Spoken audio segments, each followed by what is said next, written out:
আৰু এটা সংবেদনশীল সিদ্ধান্ত লৈছে।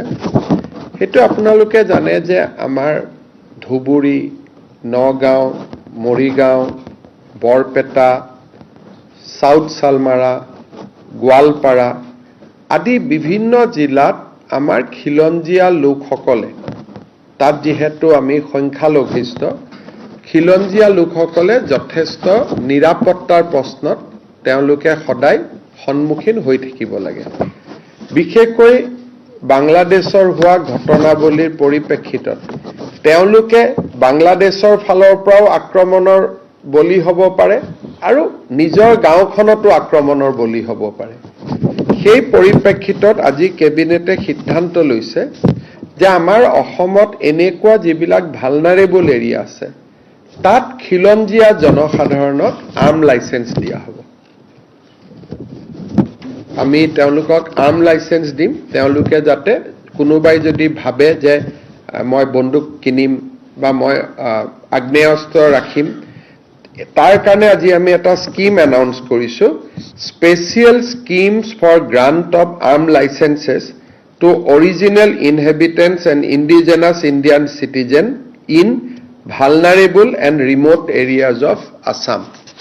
আমাৰ বহুত সময়ত আমি দেখা পাওঁ যে নিৰাপত্তাৰ প্ৰশ্নত তেখেতসকল ভোগ কৰি থাকে আৰু বিশেষকৈ এতিয়া যিহেতু বাংলাদেশী নাগৰিক আদি বিতৰণৰ বহুত কাম আমাৰ চলি আছে, গতিকে এই অঞ্চলবিলাকত আমাৰ যিখিনি থলুৱা খিলঞ্জীয়া লোক আছে তেওঁলোক যথেষ্ট নিৰাপত্তাৰ এটা শংকাত ভুগি থাকে আৰু কিছুমান গাঁৱত অকণমান তেওঁলোকৰ পপুলেশ্যন আছে।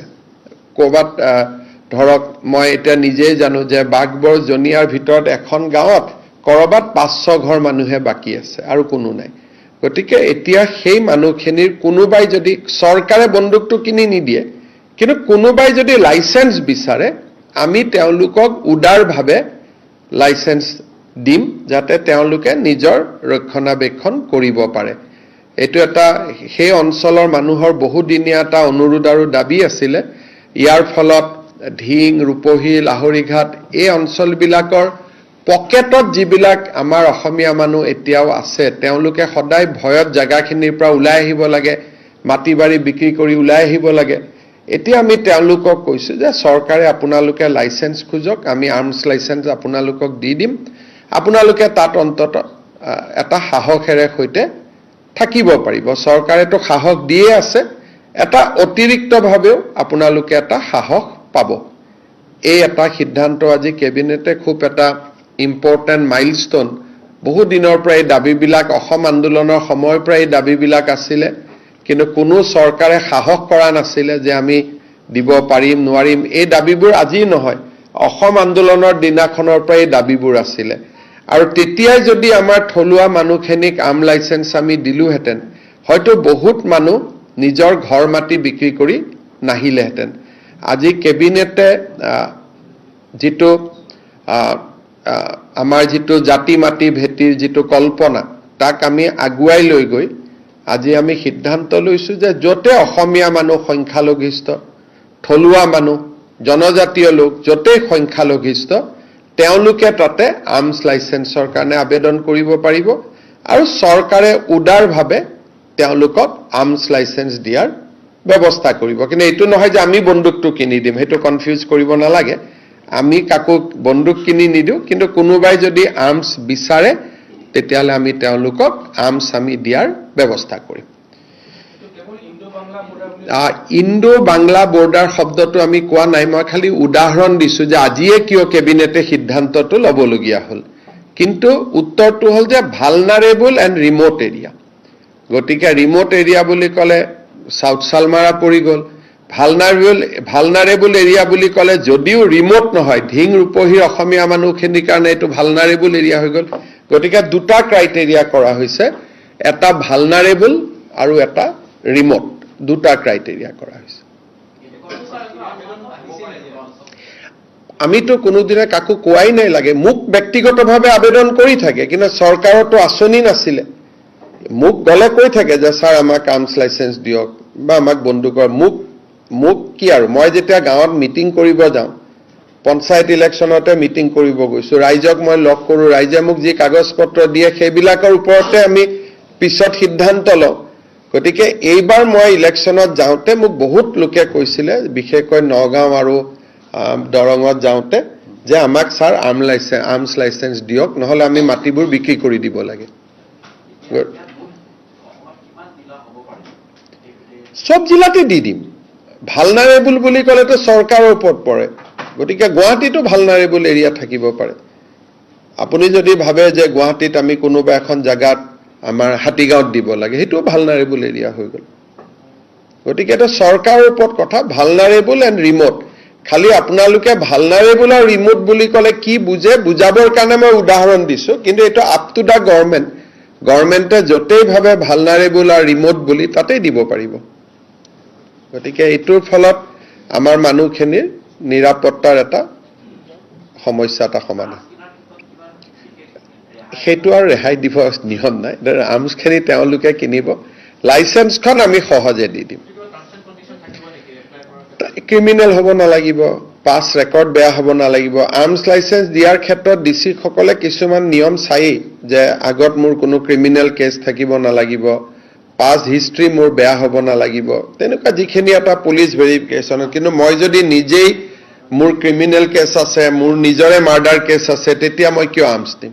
গতিকে এইখিনি যিখিনি এটা দিব, আৰু এইটো বহুত দিনৰ পৰা ডিমাণ্ড চলি আছিল যে ইণ্ডো বাংলা বৰ্ডাৰত, এইটো অসম আন্দোলনৰ দিনৰ পৰা এইটো ডিমাণ্ড চলি আছিলে।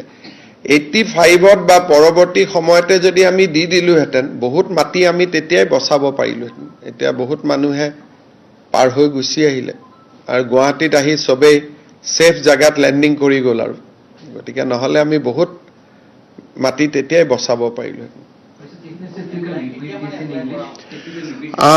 Today, Government of Assam has taken a very important decision in our cabinet.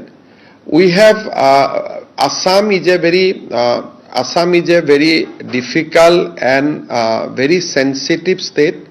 Today, we have decided that we will give arm license to the eligible persons who are residing in remote area, vulnerable area, and border area. And we will encourage our original inhabitants and indigenous Indian citizen to apply and take arms license as per the eligibility provided in the Indian Arms Act. Also, sir, how would you define the parameters of deciding which areas the government will notify? People of Assam knows which area is vulnerable, which area is remote. So all our deputy commissioner knows that. So vulnerable means wherever there are people who feels safe. They feel threatened to their life and property. So this definition in Assam everybody knows. So it is not a very complicated item.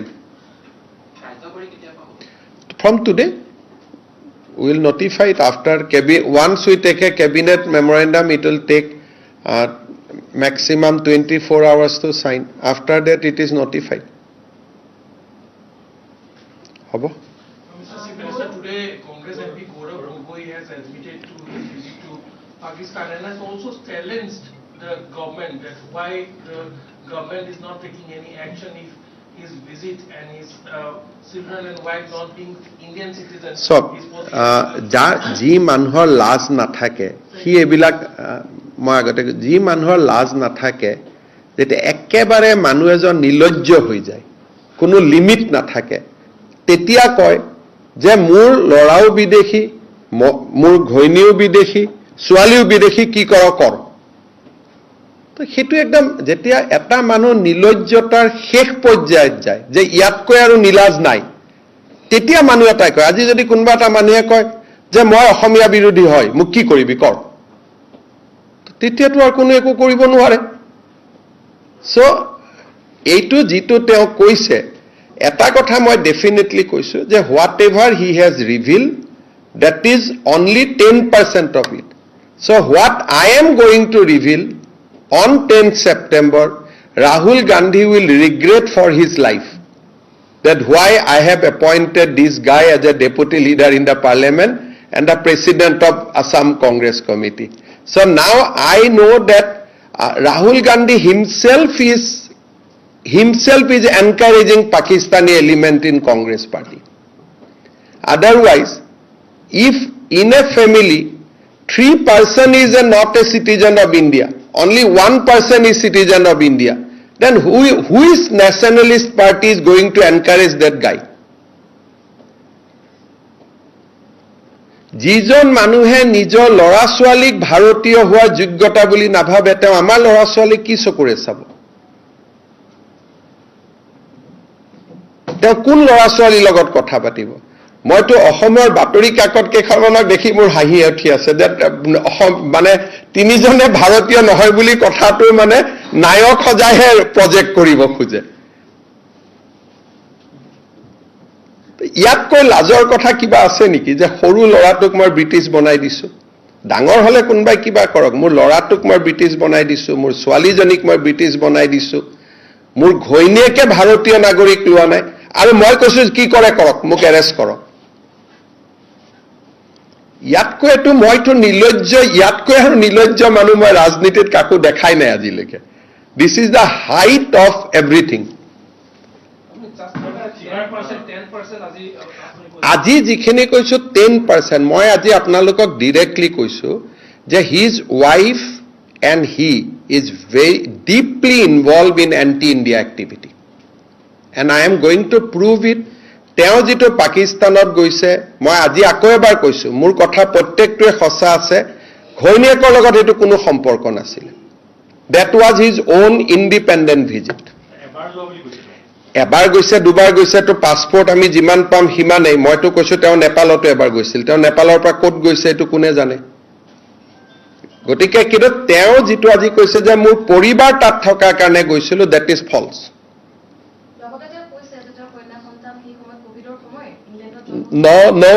তেওঁ ল'ৰা ইণ্ডিয়াত জন্ম হৈছে, তেওঁ ল'ৰা 7 বছৰ Indian citizen হোৱাৰ পিছত ব্ৰিটিছ কৰিছে। ইমান অসত্য কথা ক'ব নালাগে। তেওঁ ল'ৰা ইণ্ডিয়ান চিটিজেন আছিলে, ভাৰতীয় পাছপৰ্ট আছিলে, আৰু ভাৰতীয় পাছপৰ্টখন গৌৰৱ গগৈয়ে নিজে চহী কৰি এপ্লিকেশ্যন দি চাৰেণ্ডাৰ কৰোৱাইছে, কৰাই পেলাই ব্ৰিটিছ পাছপৰ্ট লৈছে। আৰু গৌৰৱ গগৈ ল'ৰাৰ জন্মস্থানটো চাই লওক, তেতিয়া কভিড দূৰ দূৰতো নাছিল। আপোনালোকক যিমান পাৰে মিছা কথা কৈ বুৰ্বক বনাই আছে, মই এইটোৱে কৈছো।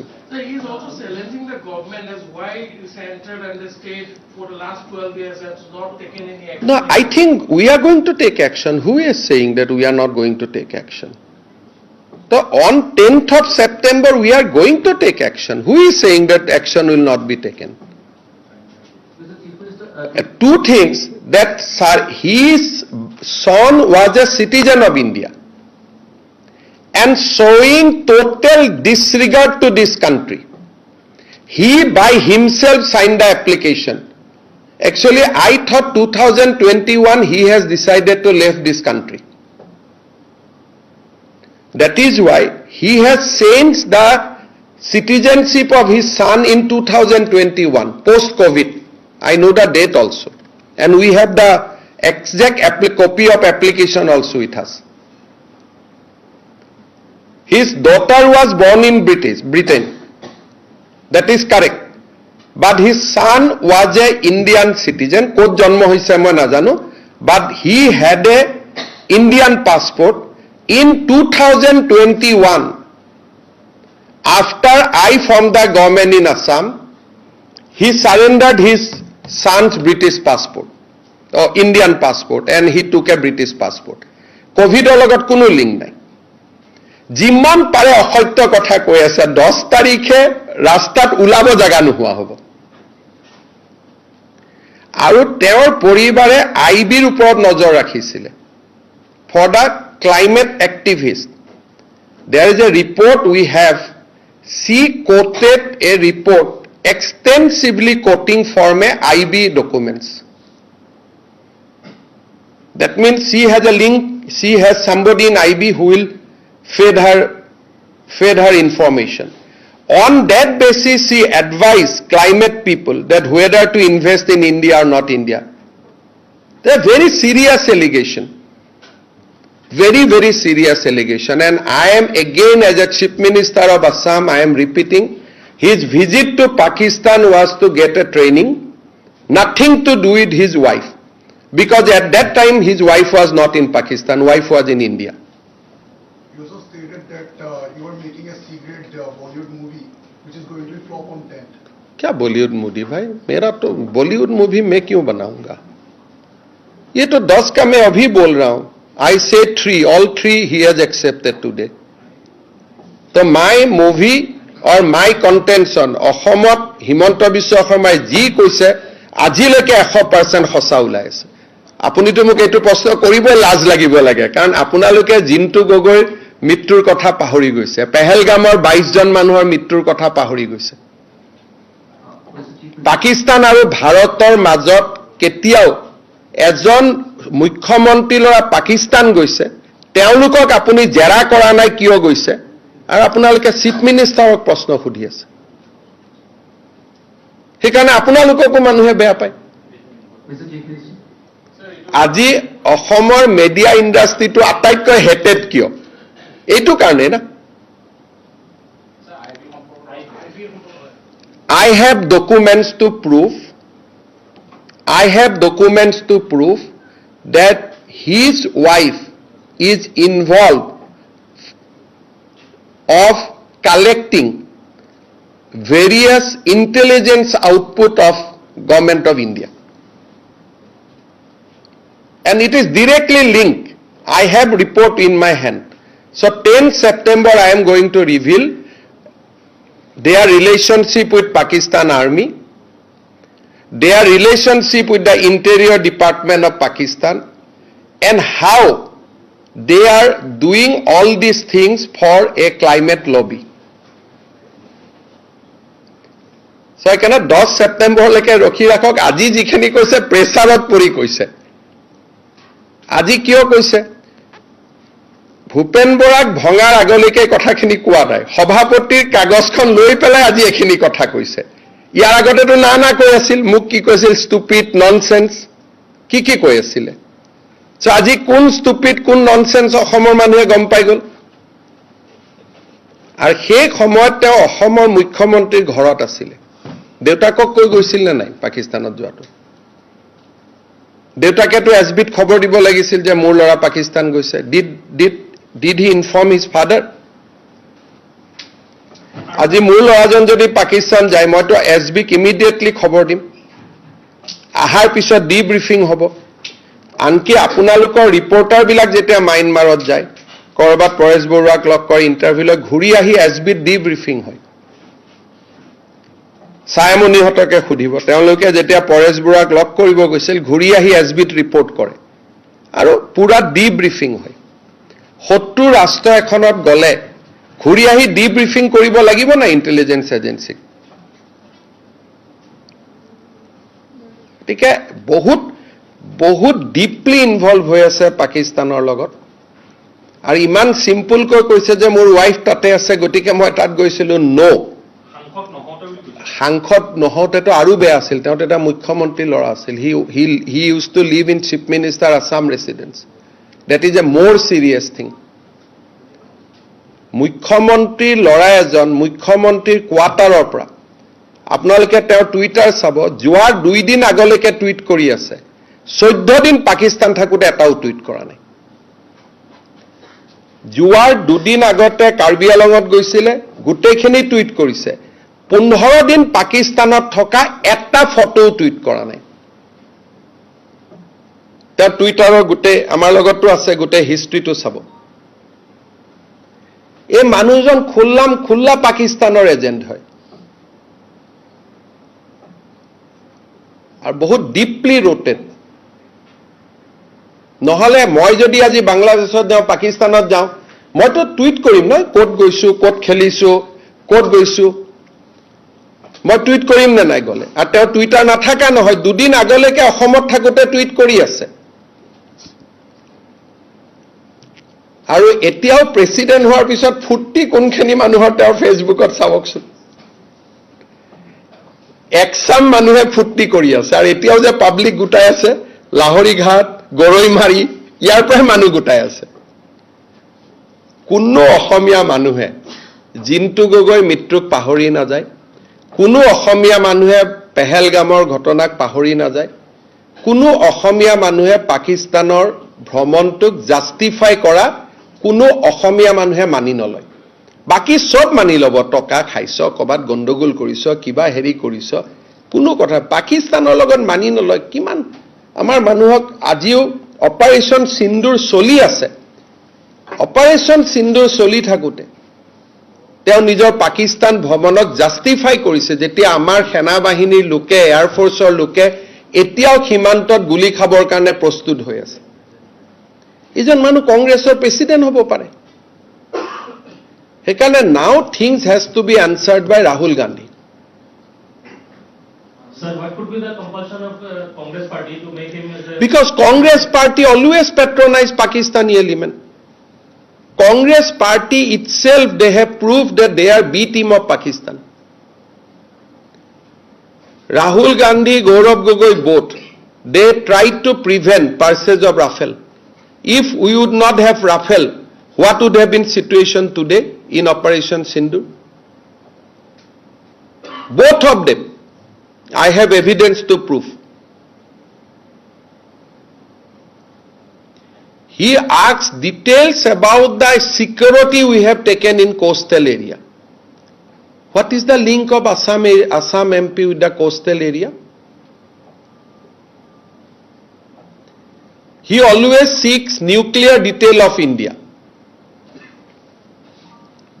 আৰু এইবিলাক ক'ব নাপায় নহয় সাংবাদিকক যে মোৰ ল'ৰা ছোৱালী কোভিডত জন্ম লৈছিলে আৰে কোভিডত জন্ম ল'লে ভাৰতীয় হ'ব নোৱাৰে নেকি দেউতাক ভাৰতীয় হ'লেতো you are a natural citizen of India ল'ৰাটো ভাৰতীয় আছিলে বেচাৰাটোক নুসুধাকৈ তাক ব্ৰিটিছ বনাই দিছে এইবিলাক আজিও আপোনালোকক আধা মিছা কথা কৈ দিছে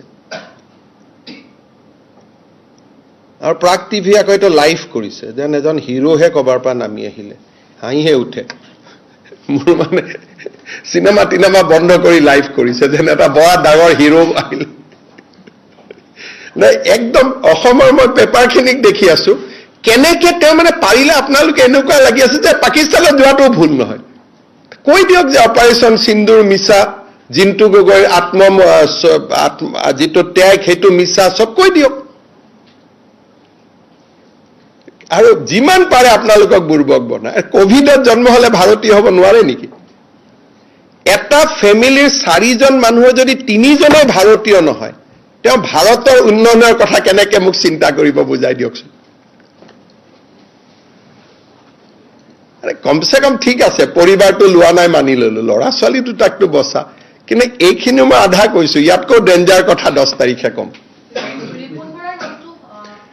না ৰিপুন বৰাই গম পাই যে তেওঁ পাকিস্তানৰ পৰা দৰমহা লৈছিলে গতিকে কালি পুলিচে ৰিপুন বৰাক মাতিছে ৰিপুন বৰাৰ হাতত কি প্ৰমাণ আছে কাৰণ মইতো জানাত পাকিস্তান চৰকাৰে তেওঁক দৰমহা দিয়া নাছিলে ISI এটা এজেন্সিৰ পৰা দৰমহা লৈছিলে থ্ৰু NGO কিন্তু ৰিপুন বৰাৰ হাতত মুতকৈ বেছি খবৰ আছে গতিকে কালি ৰিপুন বৰাক সুধিব খুজিছো কি খবৰ আছে কাৰণ মইতো অসত্য ক'ব নোৱাৰো মই মুখ্যমন্ত্ৰী আসনত বহি আছো গতিকে মই বাৰে বাৰে কৈ আছো যে পাকিস্তান চৰকাৰৰ লগত সম্পৰ্কিত এটা NGOৰ পৰা দৰমহা লৈছিলে কিন্তু ৰিপুন বৰাই কৈছে নহয় না পাকিস্তান চৰকাৰৰ পৰা লৈছে কি ভুল কৰিছিলে আৰু যদি পাকিস্তান চৰকাৰৰ পৰা দৰমহা লোৱাটো ভুল নহয় তেতিয়া গৈ পেলাই পাকিস্তান আৰ্মিৰ কোলাত বহি থাকক গৈ তে জ্যোতি মালহোত্ৰা কিয় এৰেষ্ট কৰিব লাগিলে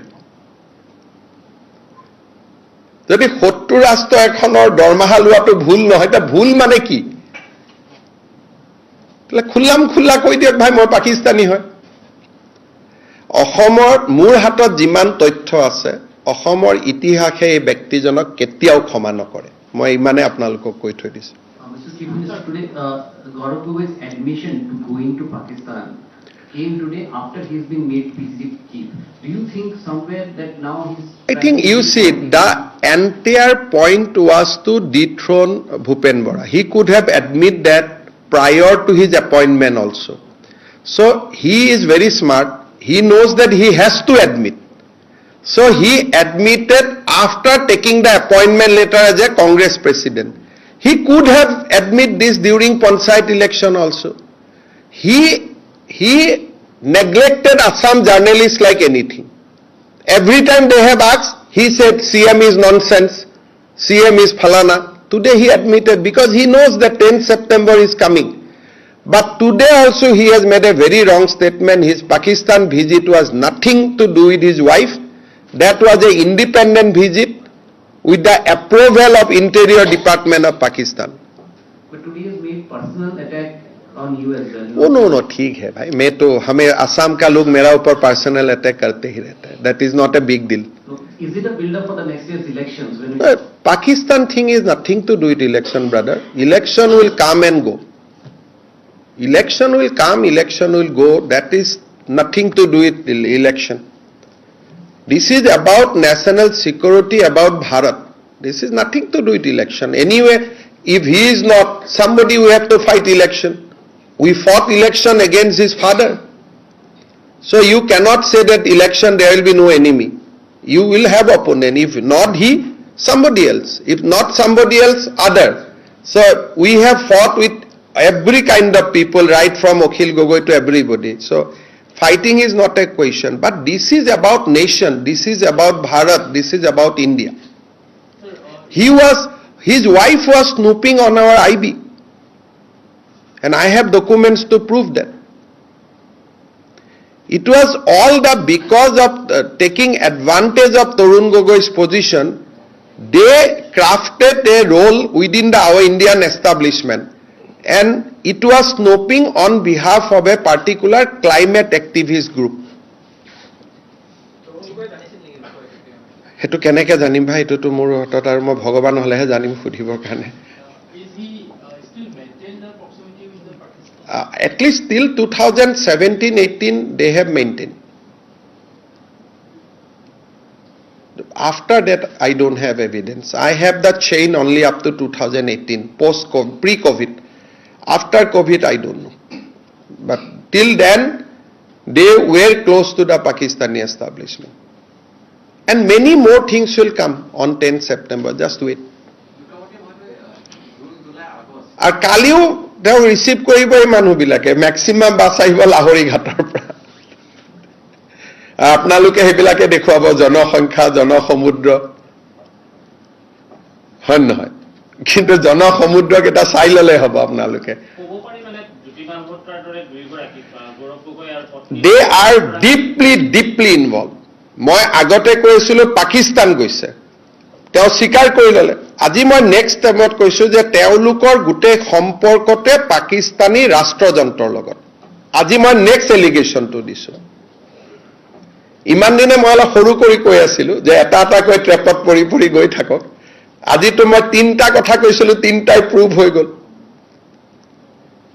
ৰিপুন বৰাই ক'লে যে পৰিবাৰে পাকিস্তানৰ পৰা দৰমহা লৈছিলে তেওঁ নিজে ক'লে মোৰ ল'ৰা ছোৱালী ভাৰতীয় নহয় মোৰ পত্নী ভাৰতীয় নহয় লাষ্টত গ'ল যে মই পাকিস্তানত যোৱাটো হয় পাকিস্তানত যোৱা ফটোবোৰ টুইট কিয় নকৰিলে সিক্ৰেট কিয় আছিলে ভিজিটটো এখনটো ফটো টুইট কৰিব লাগিছিল যদি তোমাৰ মনটো অনেষ্টে আছিলে মই পৰিবাৰক লগ কৰিব গৈছিলো পৰিবাৰৰ লগত ফটো টুইট কৰিব লাগিছিল কোন জায়গাত ঘৰ আছিল কি আছিল মানুহে জানিলেহেঁতেন আৰু আটাৰি দি কিয় যাব লাগিছিল লুকাই লুকাই প্লেনেদিটো যায় আটাৰি বৰ্ডাৰৰ সিফালে কোনখন গাড়ীয়ে ৰিচিভ কৰিব ৰখি আছিল খোজকাঢ়ি বৰ্ডাৰটো পাৰ কৰাৰ পিছতো কোনোবা এখন গাড়ীত উঠিব লাগিব সো এই কথাবিলাকৰটো উত্তৰটো ভাৰতটো আৰু ইমান দুৰ্বল ৰাষ্ট্ৰ নহয় প্ৰাগ চেনেলে গৌৰৱ গগৈক ভয় কৰিব পাৰে ভাৰতৰ ৰাষ্ট্ৰযন্ত্ৰ এইটো ভয় নকৰে না হয় নহয়